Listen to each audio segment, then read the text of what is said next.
นี่จึงวันเป็นอย่างนี้นะก็มาชาหน้าชาตาวันนี้ทดลองFacebookวันแรกเจ้าแรกในวันนี้มันยุ่งเห็นแล้ว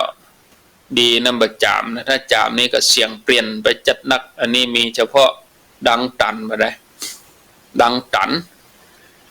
เอาเฮือที่บรรทุกนักล้ำไปผลสุดท้ายก็จะต้องจมกลางทะเลการทำบาปถ้าไปทำนักเกินไปเนี่ยสุดท้ายก็ต้องไปจมในอบายศรัทธาญาติโยมท่านทั้งหลายบางทีบางครั้งก็การทำที่บรรนักถึงขั้นอนันตริยกรรม